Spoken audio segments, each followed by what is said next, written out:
And I know that some people will be late, but I think it's only fair for those of you who are here punctually and Lindsay to say hello and welcome everyone to this session on menopause awareness. And this is part of our Lunch and Learn events series, which we at Women in Travel CIC run on a monthly basis, sometimes a couple of times a month. The idea is that these sessions are all about lunchtime inspiration, making the most of your lunchtime by learning something and connecting to other women, particularly as in our community, there are sort of women who work on their own, self-employed, freelance, small businesses, and so on. And I think this is a very important topic. And as the MD of Women in Travel, for those who don't know me, I'm Alessandra Alonso. I have already gone through menopause, but I guess that I am still dealing with some of the sort of menopausal impact and effect. And I think the more we are aware, the more corporates are aware, the more we can sort of support the talent that is going through this fundamental change, I think, and phase of a woman's life. Right, enough from me.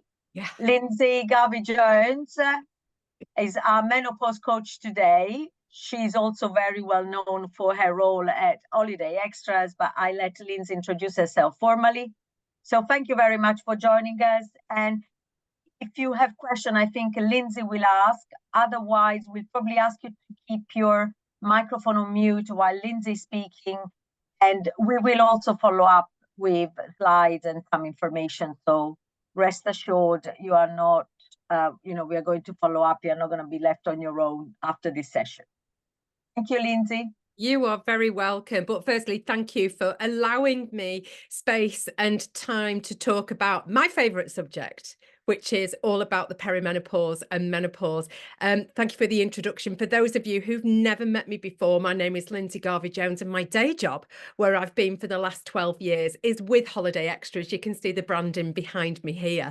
But I've been in this industry for 37 years, and we've changed. We're talking about the most delightful and exciting topics, such as perimenopause. And today is all about starting to create that awareness around midlife. And I've always said from the beginning, this is for any age, any gender, any human being. We don't mind, because education is information, is empowerment. So today is the start of all that, because not only are we at work a lot, we are at home as well.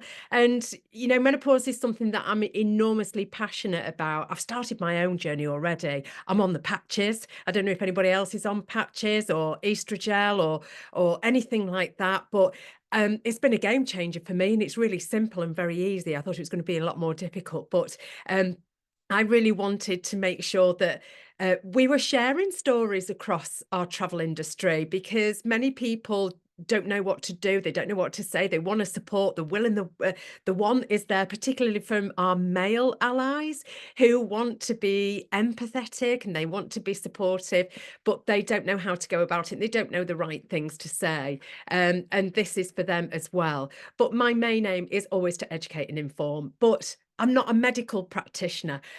So please always, at first instance, share this with your GP, with your medical practitioner. Never suffer in silence. You know your own bodies. We know when we're not right. So please go and see your medical people.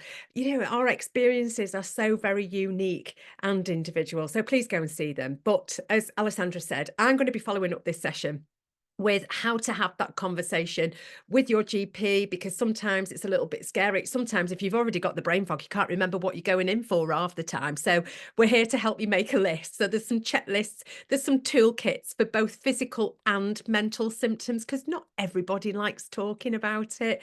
But I'm also going to equip you with a lot of signposting to evidence-based advice for further support. Somebody who I use a lot, and you might be familiar with, is Dr. Louise Newson. She is the menopause doctor. You might see her with Dr. Naomi Potter as well, doing a lot of podcasts and things on her internet as well. She, for me, is an inspirational person who's given me a lot of information that I'm able to share, knowing that it's coming from a good place. But I'm also going to be giving you some practical tips and hints on what you can do both at home and at work, and give you some active framework so you can start your own midlife journey as a business also. So I'm really proud that you're all here today to be invested in the menopause, which is quite fantastic. So there's a picture of me and Davina. Davina is amazing. She's everywhere to talk about menopause. I was really lucky enough to meet her at the TTG Media Awards in September. And I told her about Travel Talks Menopause, and she was like, that's outstanding. She was so wonderful. She's like, any conversation that is happening about the menopause is a conversation that we weren't having 10 years ago. So let's be honest, this is a wonderful thing to have.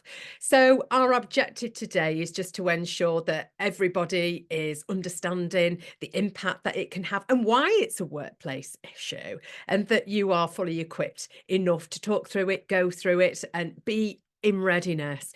When I do this for younger members of our society, they're a little bit like, I don't know what to expect. I don't know what's coming. And the before and after, because sometimes they're a bit scared, they don't know what to expect. But afterwards, they're like, I totally get this now. I wish we'd have had this at school, and this is something that we really don't have.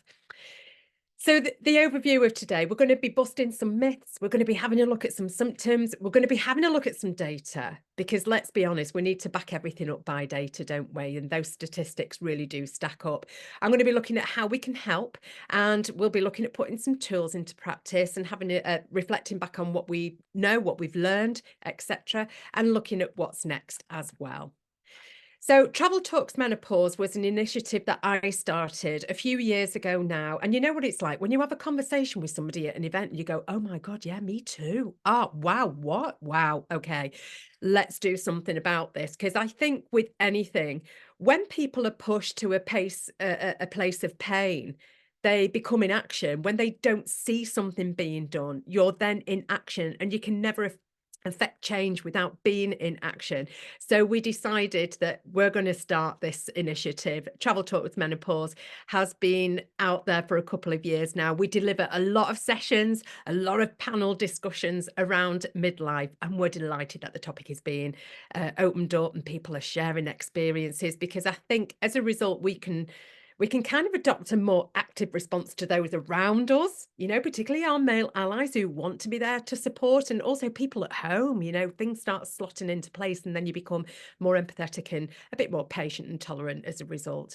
But also that will and that want to do something rather than nothing. There was an obvious gap in the discussions that we were having around diversity and inclusivity, because we've become very, very good talking about things like LGBTQIA, inclusion, lots of different things as well.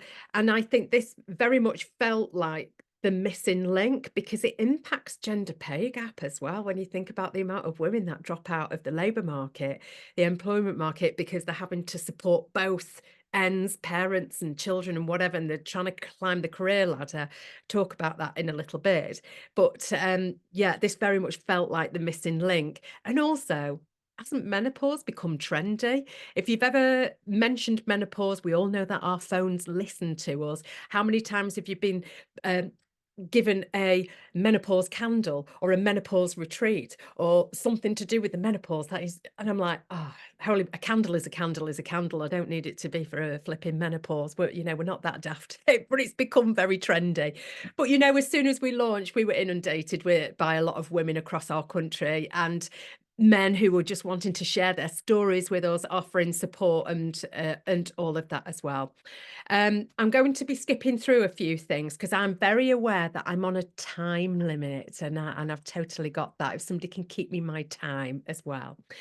But TTG have been incredible at promoting and highlighting and showcasing a lot of the work that we've been doing, from online sessions to sessions for those who identify as male only, because they don't want to get judged as much as we don't want to get judged either. They want to be able to ask questions and have that safe space in which to do so. And we've done those as well.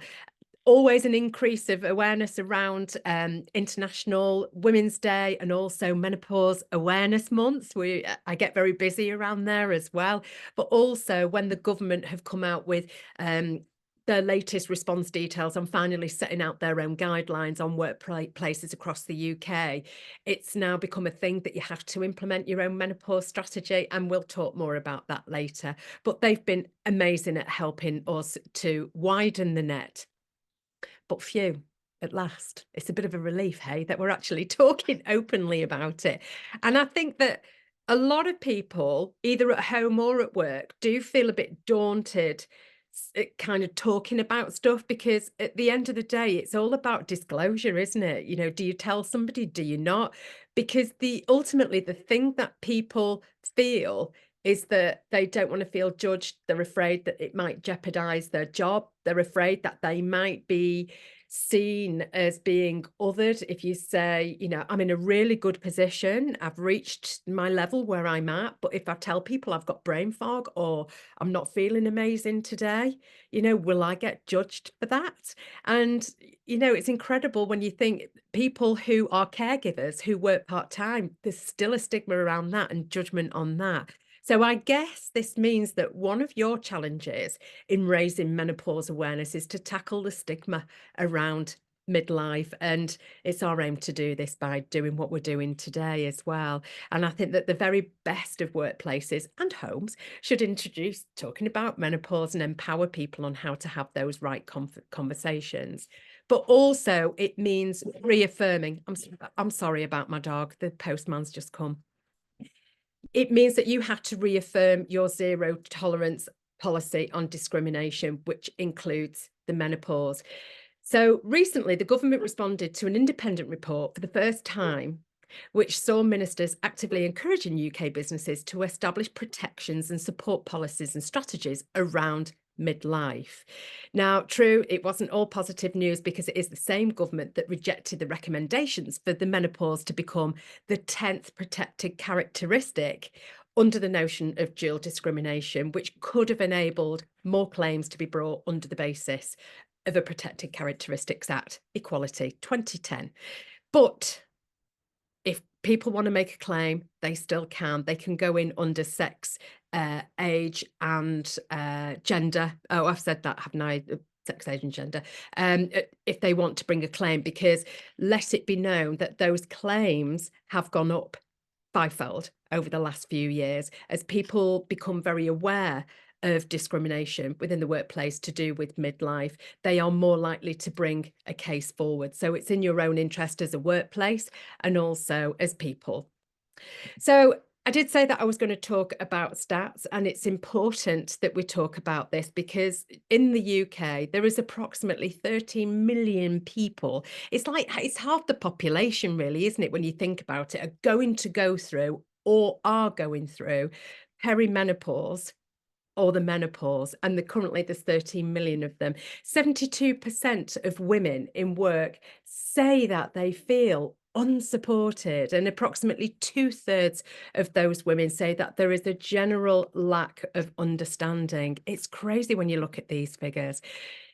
Menopausal midlife women are the fastest growing demographic in the workforce. 59% of us are working women between the ages of 45 and 55, and say that menopausal symptoms have a negative effect on them at work. And 30% of them have taken sick leave because of the menopause. So 8 out of 10 of us, we're still working, but 9 out of 10 of us say that we're unable to have that conversation with people at work because it's all down to disclosure.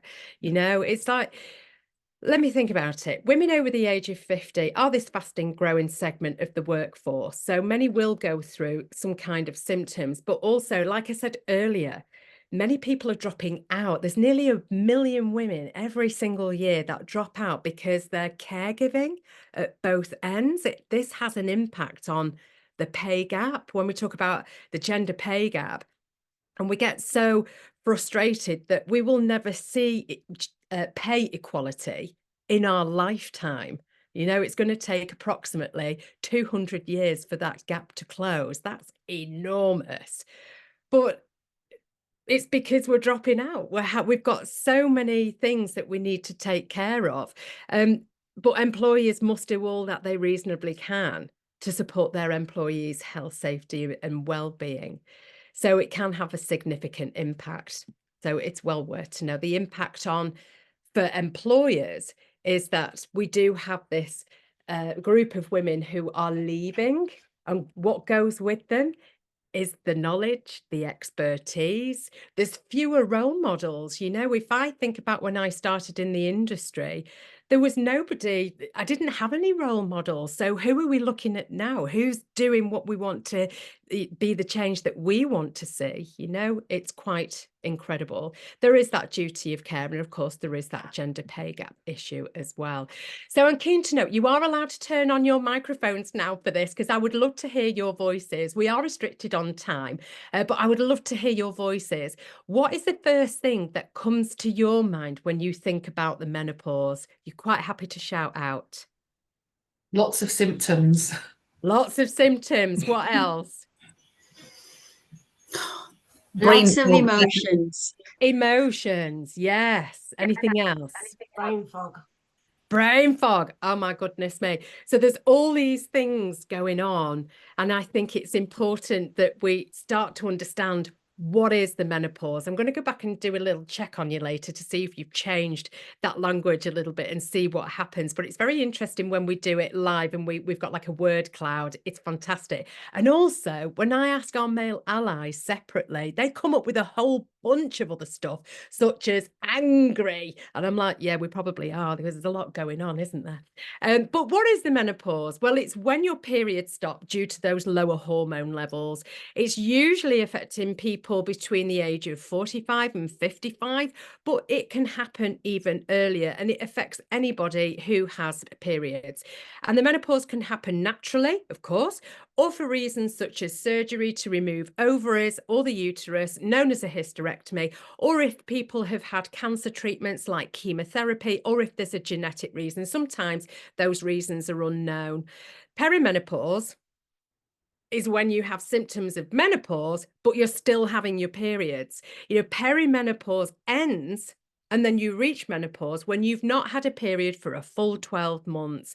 And midlife can cause symptoms like exactly what you've just said, but anxiety. People feel anxious for the first time. You know, they feel weird driving. Suddenly they get an attack of the anxieties, and they've never had them before. Mood swings, brain fog, hot flushes, irregular periods, painful periods. These symptoms can start years before your periods stop and can carry on afterwards as well.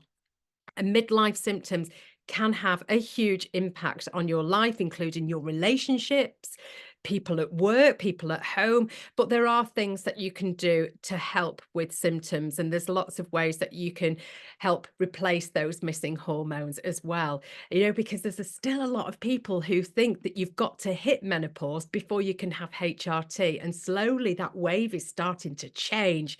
Thank the Lord, because you can still have HRT if you're still having your periods, but you must go and see your GP. In more defined terms, this is a really good visual for you. Typically, perimenopause can be experienced anywhere between 5 and 7 years in length, but it can be different for different people, depending on your background, depending on your medical history, depending on your DNA, for example. It's very different and unique for everybody. Now, technically, menopause, it's only one day. I didn't know. When I found this out, I was like, what? It's one day? Yeah, it's one day in someone's life, which is exactly when a person hasn't had a period for 12 months. And then afterwards, you are in postmenopausal, which is for the rest of your life. So this is why it's a work thing. You know, when you think about it, over 100 years ago, or even 100 years ago, it was like the 1920s, the menopause was considered to be an end-of-life event. Can you imagine the menopause now being an end-of-life event? You know, back even further in Victorian times, people who experienced the menopause, who had severe symptoms, they were locked up in asylums. They were considered to be hysterical. Now, hysteria is the Greek word for uterus and womb, which is why we have a hysterectomy. So we've stuck with that Greek word. So you understand where it comes from now. But also back in the day, women didn't live as long as they do now, and their lives were quite short. Now, thankfully, we've come a long way from those times, and we're more scientifically advanced. And it's only really recently that it's being spoken about. And if I'm honest, it's only really been the last, 5 years, especially over, the dark times of 2020, 2021, which is when Davina we started to see more of, etc. And it's now an active part of workplace wellbeing. So we're understanding how to look after ourselves a lot better. We've got access to good medicine now and things which can support us when we're ill. We're living longer, which means that midlife health events can the middle of when you're feeling ambitious. It's like we're right.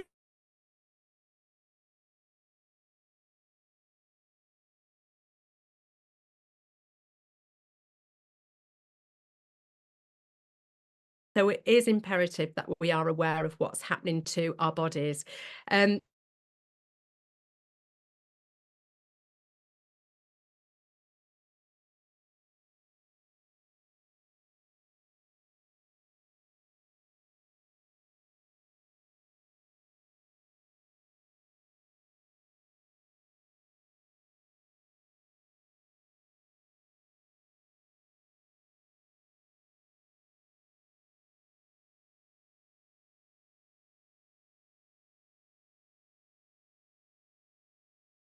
The recording has stopped. Shall I hang on? Okay, we are back on track. So it's important to understand what actually is happening in our body. Now, I love this graph. Please take a screenshot or bring yourself in and have a look. It's quite colourful. I'm going to actually start with our estrogen. It's important to know which function it has. Estrogen is the purple squiggly line, and your red line is your life. So you've got your fertile years as a baseline, and then you've got your menopause as a hard stop somewhere here. So you've got estrogen. So, you're going through like your teens and your 20s going, bang, chicka, wow, I'm feeling great. This is amazing. And then you start having these fluctuations of estrogen. Now, estrogen is there for your bone density. It's there for improving skin elasticity. It's there for body fat. It encourages hair growth. And actually, it's one of the hormones that is made in a few parts of the body, including the brain.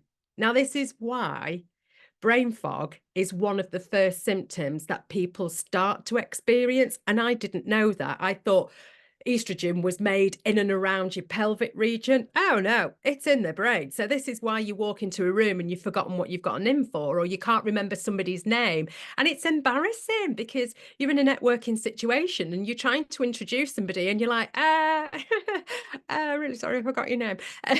But this can be down to these fluctuating hormones, very much estrogen, because sometimes you feel like you're flying. It's like, where was I last week? You feel like you hit a real low last week, and this week you're absolutely fine. But this is because the imbalance then produces a lot of these things like mood swings, headaches. I've noticed as well that my hair has started to get very thin, and also my hairdresser has said in parts my hair's become very thin. Hey, there's lots of things on the market, don't get me wrong, but this is all part of the imbalance that we get. But there are things, again, that you can have, such as HRT, which can really, really help. So let me talk about progesterone. Progesterone is the yellow dotted line, if you can see it. But again, you're going through all these fertile years going, yeah, everything's amazing. And then it starts to go.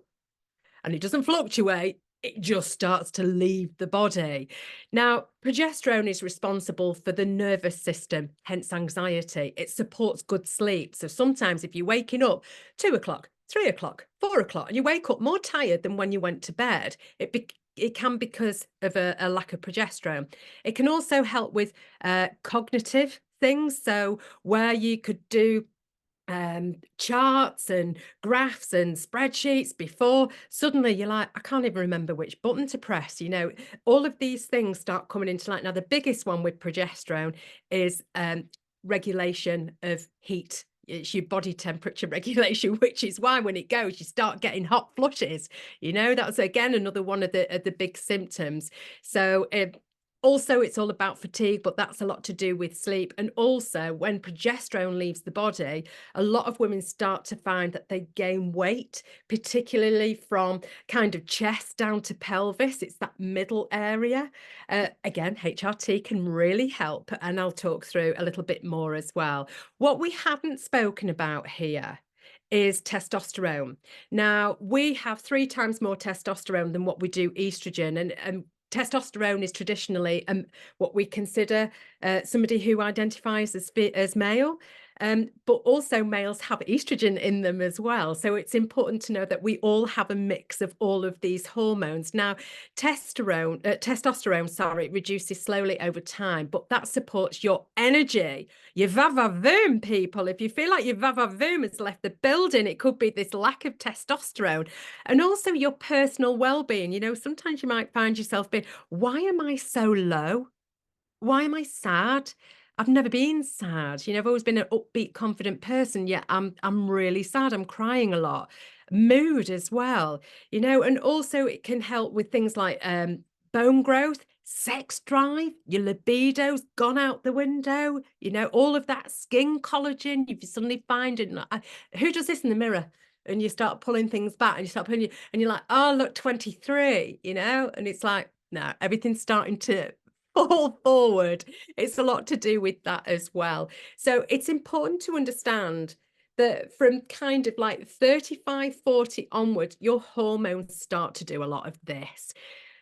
If your remote control at home for the TV was out of battery, would you replace the battery so you didn't have to get up? There's no knobs anymore to press, is there? You can't do that. But you'd replace the batteries, wouldn't you? And I always say that women's bodies are exactly the same. You need to top up your battery. HRT is available, and it's, you know, your body. If you want it, you can go and ask for it. Do not be fobbed off with antidepressants or a test or anything like that.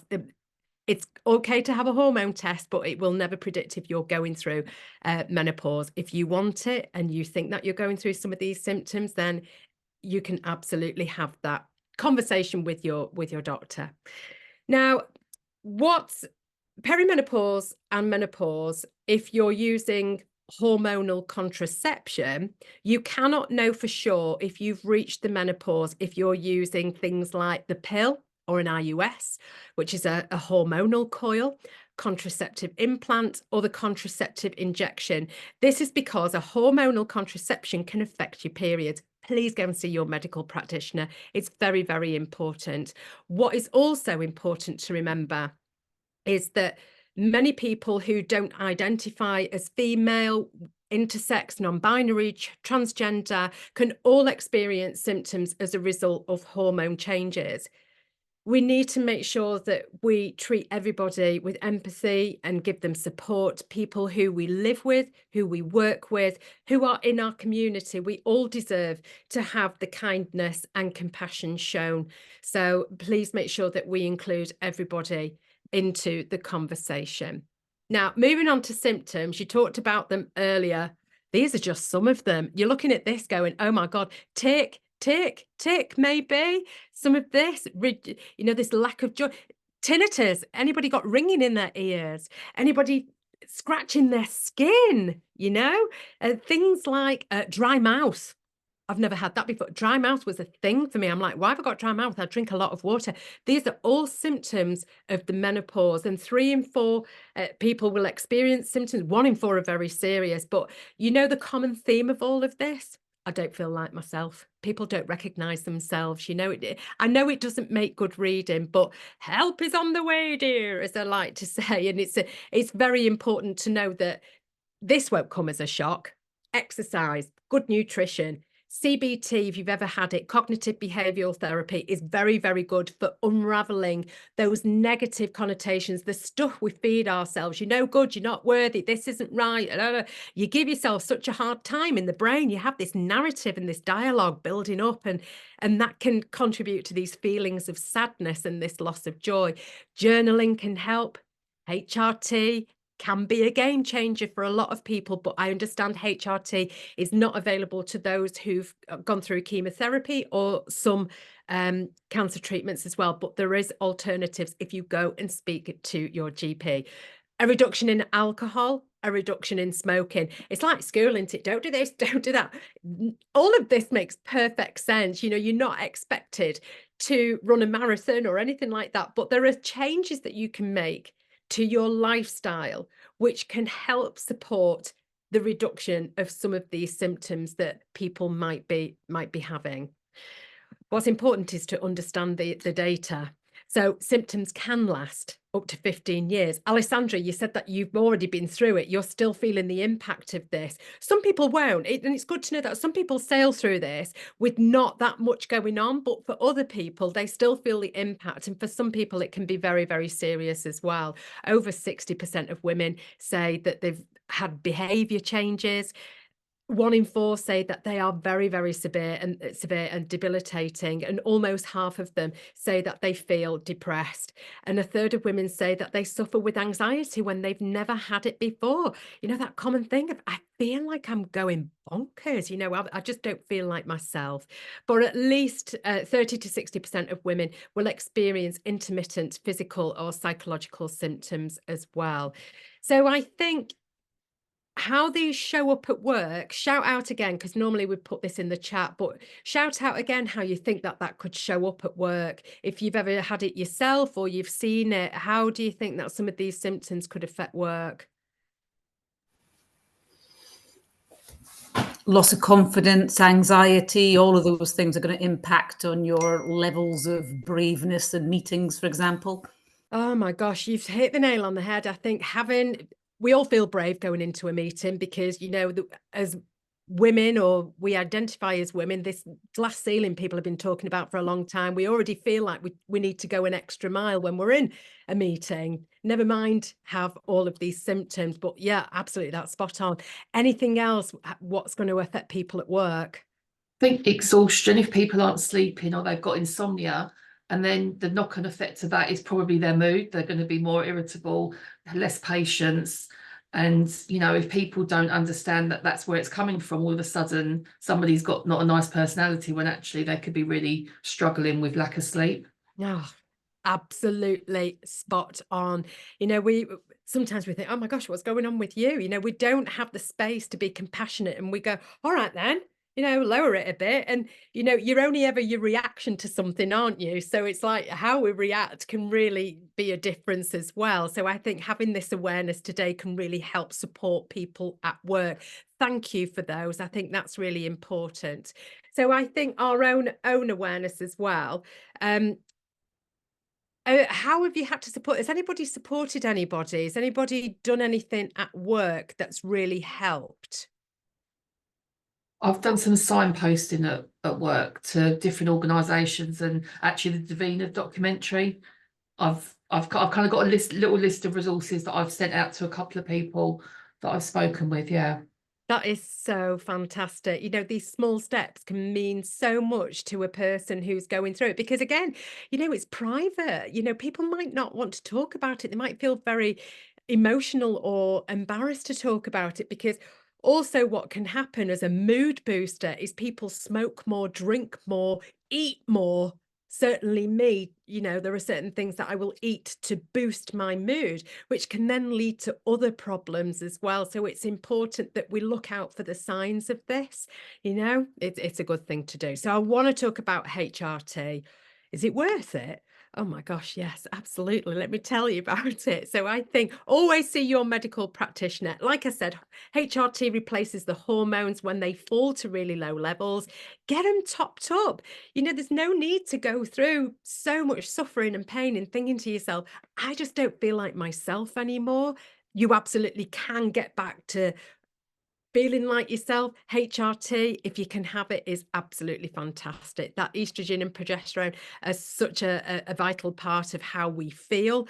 And now usually HRT is taken as a combination of estrogen and progesterone. So if you've had surgery to remove your womb, a hysterectomy, you can take estrogen by itself, no problem. But if you still have your womb, you have to take progesterone along with estrogen, because otherwise the lining of the womb becomes too thick and gets into a dangerous position for infection for lots of different things. So it's important that you take a combination. Now, sometimes these can be anything like the patches that I've got, or you can have the estrogel, which a lot of people like. They put it onto their arms and it soaks in, and they take a progesterone pill to go with that at certain times of the month. Or sometimes there is pills, there's suppositories and pills that you can have vaginally as well. It's whatever is more comfortable and down to you. Some people have the Mirena coil as well, so it's in and then you can forget about it. Doesn't suit everybody. I think you have to find what is suitable for you. You have to listen to your own body and say, actually, yes, that's really agreeable. Now, testosterone is not currently licensed in the UK to treat menopause. You can get it through your GP, through prescription, but it's an absolute fortune. I think it's about 90, £100 a throw. It's really expensive. There is a lot of campaigns at the moment. Carolyn Harris MP is a brilliant MP. You've probably seen her do things with Davina, where she's got shoeing in government where she can be influential. It's taken a long time though. You know, if this was a man's problem, if men had periods and babies, we wouldn't be in the position that we're in. We're not here to bash anybody, but we're here just to highlight it's very difficult to get through things that can really help people who identify as women have a better lifestyle, which is fantastic. All right, let me just go through this. Lifestyle changes we've spoken about. Also, what's good, that's worth noting, is things like yoga, meditation. Not everybody wants to join a gym. Not everybody wants to go running. Not everybody wants to do that, but you can do softer, slower things that are more meditative and more on the mind, which is lovely. You know, a walk with a friend is just as good, I think, in terms of therapy, which is quite fantastic. Now, onto some top tips. These hot flushes and night sweats. If you've ever woken up and you're like, we need to change the bed again. If you wear light cotton clothing, this is about getting, I call it bedroom hygiene. Sleep hygiene, go into bed, keep your room cool at night, you know, go upstairs and turn off the radiator like an hour before bed, take a cool shower. I mean, it stands obvious, but cold drinks and fans near your bed. Reducing stress level is easier said than done, but there are lots of things that you can do to reduce stress. Breathing, walking, things like that. Nature, putting your face into daylight is also very good, but also that reduction in potential triggers like your spicy food, your smoking, your alcohol and hot drinks as well. I always say lose weight, but I always say see your GP. There might be other reasons as to why we've gained weight, but CBT can actually help to manage hot flushes as well. And you're probably thinking how, but it can help rationalize things in your brain so we don't get as het up about things. It's like sometimes you can work yourself up, can't you? Go, why am I getting so hot? Why is this happening? It's not great. But also things on how you can help. Having a conversation as you normally would, don't presume, don't diagnose, don't raise symptoms, etc. So it's things like, when you have a conversation at work or home, one of the best questions that I've learned is, how can I show up for you? What can I do to help you to have, you know, a better experience? Just tell me what I can do and be guided by them. You know, at Holiday Extras, we have menopause champions now as well. So we're able to go and talk about specific things if we want to. You know, there's loads of things that you can have as a business, which is fantastic. Things like safe spaces, cool off rooms, if you've got the space, just somewhere to go where you can decompress for 5-10 minutes. It might be, you know, your loo or something like that, depends on what your environment's like, but just taking yourself off into a different space can change the energy just to decompress. But also to be compassionate towards others is a big thing, because I think when people don't want to be judged or they feel like you are not understanding them, that can go a long way as well. So it's always a good question to ask, which is, how can I show up for you? Which is great. So I'd always, the session now that I normally do is a lot longer than this. I'm so sorry. But knowing what we've gone through now, what words could you associate with the menopause now, knowing that we can have HRT and everything else? If we can shout out. Manageable. Manageable. That's a good one. Anything else? Challenge. Yeah, absolutely. Anything I else? have to say overwhelming. Yeah, it can be when there's so much information or there's so many symptoms that are going on, because everybody is unique and one person's symptom is different from the other. You know, you might have the same symptom, but it might be at a different level. So it's important. It can be really overwhelming. Anything else? Unapologetic. On your own. Sorry. It's all right. Somebody said unapologetic. Yes, I'm going through it. And it's, I mean,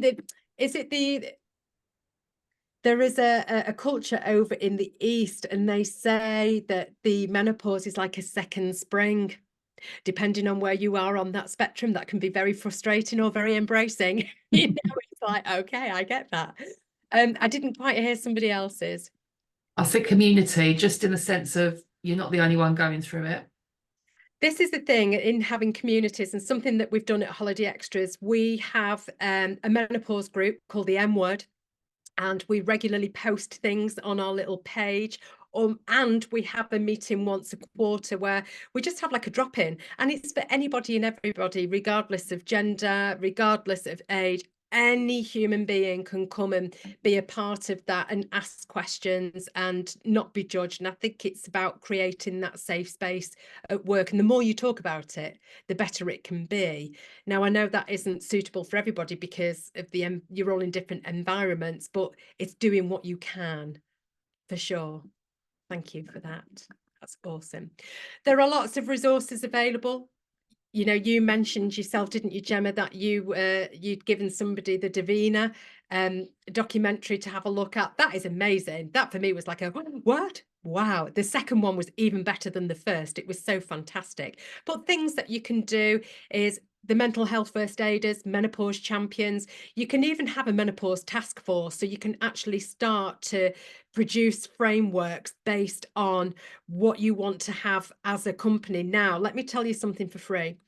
Channel 4 have openly said you can take their menopause guidance policy off of their website and use it to create your own as a guide. Many people like to create guidance rather than a policy, you know, because it's very HR, but it's things that the company promised to do, because it's not yet a protected characteristic. You're kind of limited as to what you can do, but there are things that you can put in place as a workplace thing. So do have a look at that. And obviously there is a company called Travelaw. I've given it to Simona to follow up with. Travelaw are really good. They've said that they will help people and guide people towards producing their own frameworks to support and protect people at work, which is great. And also, it is fantastic that you can start having these evidence-based conversations. I've given loads of follow-up resources to Simona, so you can have access to all of this. And you can, Gemma, even you can increase your signposting with those as well. They're completely free. The checklists are there for you and any friends and employees if you want to have that conversation as well, which is fantastic. So I guess what's next? I think it's up to you.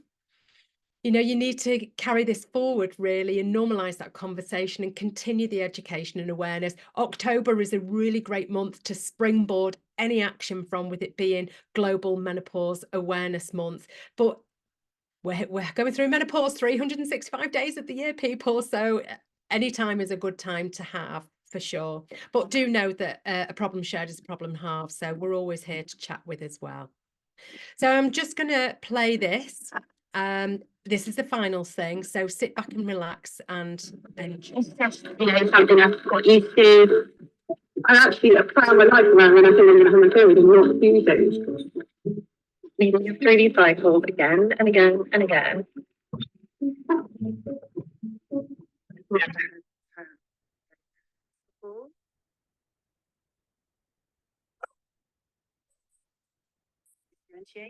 What's hormonal? What is an actual illness? Oh, I'm just stressed. Oh, I'm just tired. Oh, I'm just burnt out. Oh, I'm just. It was kind of achy bones and exhaustiveness. the lack of sex drive. I would wake up about 4 or 5 times during the night. It's so embarrassing. You get halfway through a sentence and like, what's the word I'm looking for? They get really bad headaches, like kind of migraine types. So I went to the doctors and they gave me some pills for that. I've started to have quite a lot of anxiety lately. Thought that I was just become a very angry, crazy person. I was just crying all the time and I really couldn't cope. That's when I agreed with my GP to start the antidepressants again. And I was getting like night sweats, hot flashes. And I kind of thought menopause. I thought, oh, no, I'm too young for that. And then I started tracking all the symptoms. From 28 days, bang on, for the last however many years. The actual period is maybe getting lighter, but more of them. And now it's a little bit more erratic, but it's very heavy. I ended up coming into perimenopause. Mid to late 30s. Early 40s. 45. 48. 51. Yeah.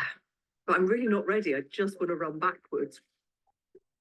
It's still kind of a grief that this is the end of your reproductive life. We've just got to kind of make peace with that. One of the most helpful things for me is just actually been spending time with female friends. My partner's been really great. Now he knows what it is. I went to the library and ordered every book that was out there. Then I started saying to the doctor, actually, can I just have some HRT, please? It made a hell of a difference. It doesn't mean all the symptoms have gone, but it just gives me that levelness. I don't think HRT is the solution for everybody. I'm very much into holistic medicine. Spirulina, ashwagandha, maca, and yeah, cold water swimming. I walk loads, I eat healthily. And I do take time out to just like do nothing. It's quite nice to feel like I'm looking after my body more. My periods were dropping off, then totally stopped. I was there like, yes, like, whee! I'm post-menopause, but still throwing things off, putting them back on, throwing them off, putting them back on. I'm a grown-up woman, showing the shapes of a grown-up woman. There's nothing wrong with growing up. I don't feel governed by my hormones in the way that I felt governed by them previously. It has been hard, but at the same time, it's been manageable. I think in a lot of ways, I kind of got off lightly. Every year, I feel a little bit more accomplished and more knowledgeable and more in control. There's such a wide variety of ways that people experience menopause. It's having that openness that we can talk about things and learn from each other and prepare. Acknowledging that it's happening, like this is a natural part of being a woman. And Be kind to yourself because it is a real time of change. it's really vital that we talk about it, whether that's within our family or within the workplace or socially. We just need to talk.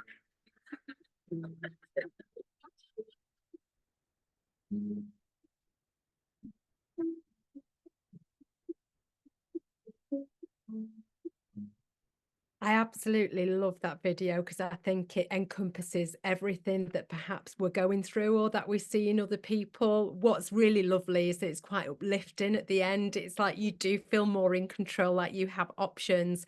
And one of the options today was choosing to turn up and listen to me. So I can't thank you enough for your time. I hope it's helped. I was governed by time. I'm here to help you as much as I can, either for the workplace or for you personally. But thank you so, so much for listening, for watching, and good luck on your journeys. Thank you so much, Lindsay. This was really helpful and powerful, I think. And actually, to me, the power of this Lunch and Learn is the fact that you have to squeeze everything into 45 minutes, and everything that you say counts. There is nothing that you don't want to take away. So thank you very much. As I said, for me, even now, you know, after 3 years, I still find it very valuable, because there are certain things that still, you know, there's still sometimes the hot flash still still comes. So but it is getting better. So for all of you, if you haven't experienced it fully yet, it does get better. And actually, one thing that lots of people say to me is, once you are completely over it, you will feel as strong as you did when you were 25. So I'm waiting for that powerful moment. Oh, fantastic. But thank you very much, Lindsay, and thank you, everyone. Welcome. We know that we are just, you know, that time has gone, so I'm going to let you all go. And we've got it recorded, so you will get the video as well. And for those who couldn't join us, there's a few, we will share that too. So thank you again, and thank you, Lindsay, and everyone, and see you all soon. Very welcome. Thank you Thanks, so much. Lindsay. Thanks, everybody. Thank you. Bye.